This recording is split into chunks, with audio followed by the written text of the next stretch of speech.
The UDL in 15 Minutes logo, a circle around the words UDL in blue, in yellow, 15 Min in red, followed by the AESD Inclusionary Practices Project slide reading, supporting school leaders to develop and implement sustainable system, structures, and practices that support all students with meaningful access and engagement in inclusive learning environments.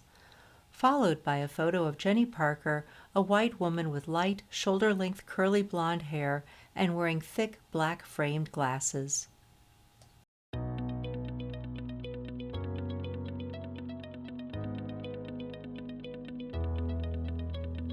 Hello, and welcome to UDL in 15 Minutes, where educators discuss their experiences with UDL. I'm Louie Lord Nelson, UDL author and leader. This episode is part of a special series about the Association of Educational Service Districts Inclusionary Practices Project, where 9 coordinators, 1 in each region of the state, work closely with 140 school leadership teams to implement UDL and improve and increase inclusionary practice. Today, I'm talking with Dr. Jenny Parker, the Regional Administrator for Special Programs and Professional Development with ESD 113. Jenny is going to share how one teacher found her way into UDL. Hi, Jenny, welcome. Hi, Louie. Thanks for having me. Oh, you're welcome. And I hope it's okay that I just called you Jenny. Is that all right? It's fine. Can I call you Louie? Yes, you sure can. So can you share a bit about your background in education and how you came to know UDL? Sure. I began teaching in the early 90s. It's been almost 30 years ago now. And the first time I heard about UDL was in the early 2000s when I was working as an adjunct faculty member at a local university in their special education department. And my colleagues were talking about this book called Teaching Each Child in the Digital Age. And it laid out the sort of tenets of UDL and talked about how we could provide access to the curriculum for all students, including students with disabilities, which was a focus of mine since I was working in special education. Teaching Every Student in the Digital Age book cover, showing the faces of many children and a fingerprint at the top center. Oh my gosh, that's the Blast for the Past book that all of us got started with. Well, those of us who've been doing this for a long time. So that's a foundational book for me too. It was exciting. And it wasn't just the book. I was also listening to my colleagues at the university at the time with respect to assistive technology. And I listened to the director of our Assistive Technology Resource Center who was talking about universal design for learning as a way of planning curriculum and planning instruction that was really novel. And the thing that appealed to me about it was that it was broad enough and flexible enough to really address the needs of each of the students in our classes. And I had not seen that before. So that was really exciting to me. And it was kind of daunting at the beginning, but really after having read the guidelines multiple times and following along what was happening in that sector, I got really excited about it and I've followed it ever since. Oh, that's really cool. So you're really experienced with UDL and you know that it can be challenging in the beginning, just like you said. So it's a big framework, no specific entry point, but you are working with a teacher who found her own entry point, and I'd love for you to share that story. A screen capture of Laura Taylor's podcast on the UDL Approach website. Sure. So I've been working with a teacher who was a first grade teacher, and she was having a hard time conceptualizing UDL for her classroom and kind of putting it together and making a plan. And it was funny, a coincidence was that I was going to be appearing on this podcast. And so I decided I was going to do a little bit of research. So I played one of the UDL in 15 Minutes podcasts. And it was a podcast that where you were interviewing a kindergarten teacher. And this kindergarten teacher was talking about her beginning experience and saying that she decided to start very simply. She decided that she was just going to provide choice with one thing for her kindergartners. And the choice that she provided was how students would respond to an assessment. And the choices that she provided were that students could respond digitally or they could write on paper. And then she asked each student in turn why they had selected the form of assessment that they had. And what she said in the podcast was she really learned so much about her students. Well, I had listened to this podcast about a week before I was working with this group of teachers, and this one teacher was having a difficult time. And so I sent her the link to the podcast, and she ended up really just doing the same thing that this kindergarten teacher had done and incorporating choice, one choice in her assessment strategies. And that really kind of did it for her. She felt more confident, and she said she learned so much about her students when she asked them that question. Yeah. So that teacher's story hinged on replication. She heard somebody else's story, she replicated. And I think that's a wonderful entry point. So, in what ways do you think the replication helped her? And is this a model that you'd suggest to others? 9 students huddled around a board game and talking. Yeah, there are a couple of examples of replication that I could think of. One goes back to way back to my student teaching, and that was with a very experienced teacher. And at the time, I think developmentally, I had been studying in school and trying to put everything together, but there were some things that I just didn't have a grip on. I don't think I was ready for them. And so I remember being very purposeful in my student teaching about looking at what the teacher did well and realizing that I didn't have a better idea at that point, just copying to the best of my ability how she handled herself, what she said, how she approached things. That gave me the opportunity to tweak it and make it into my own eventually. And that was something that I used later on when I was teaching future teachers. I was involved in a reading practicum, and I also did student teacher supervision and things like that.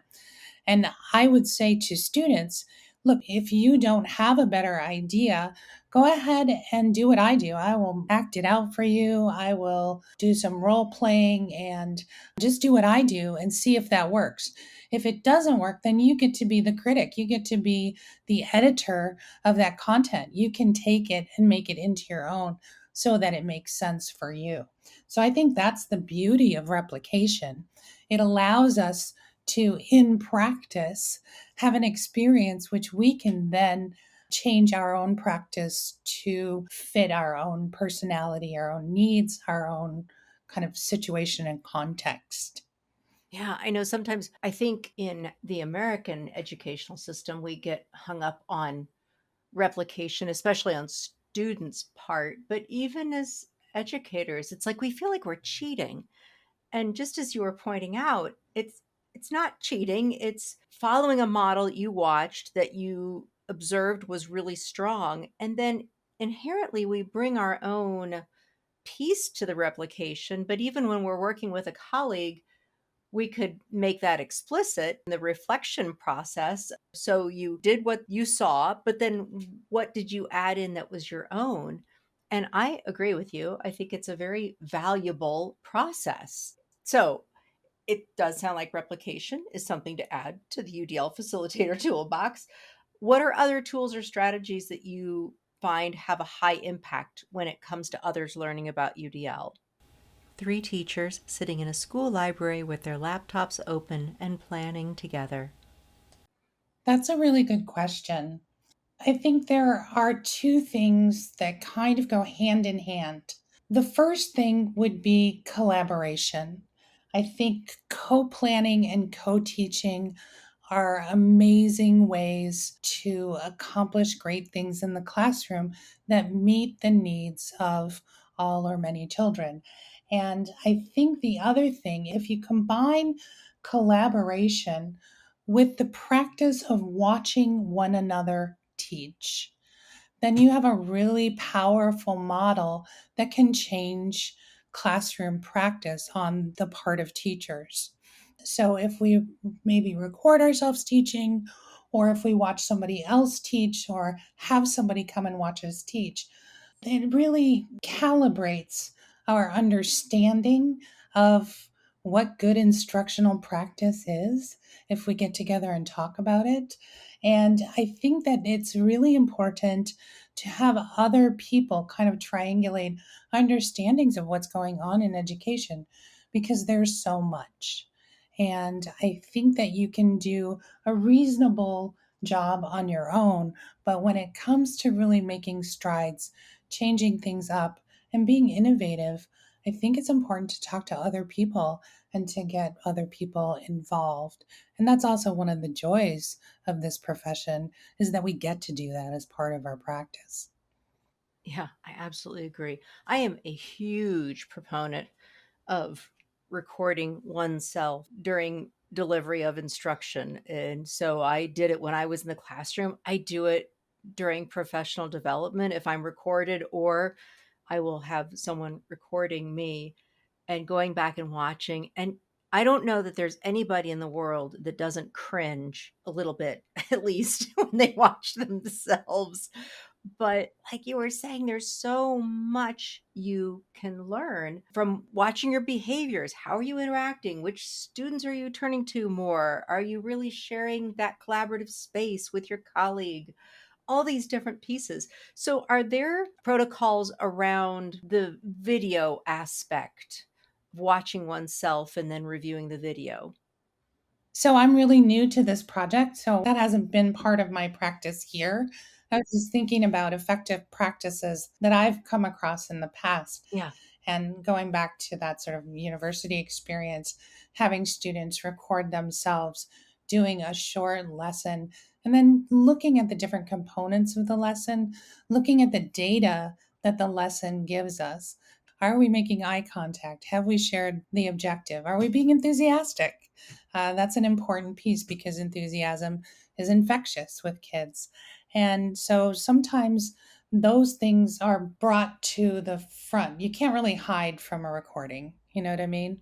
And if you get over that initial cringeworthiness of the whole thing, you can go on to make changes in your behavior. And if you're looking at it with somebody else, it kind of takes away that horror, Right. in a way. It's like we're in this together. If everybody does it, if leaders tape themselves and show themselves teaching, if, teachers do that, then I think it can be a powerful tool. A screenshot of instructionalcoachinggroup.com, Jim Knight's group. Yeah, I think so too. I love the work of Jim Knight on instructional coaching. And within his work on instructional coaching, he leans heavily on video recording. And so he even has materials and tools on recording the coaching relationship between the teacher and the coach.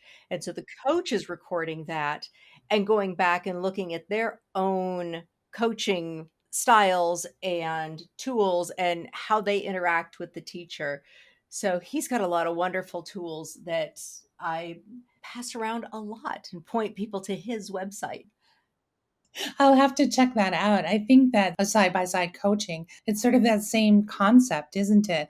I did a lot of side by side teaching at the university level where I would jump into a lesson and demonstrate the power of increased pace or the power of positive reinforcement or things like that.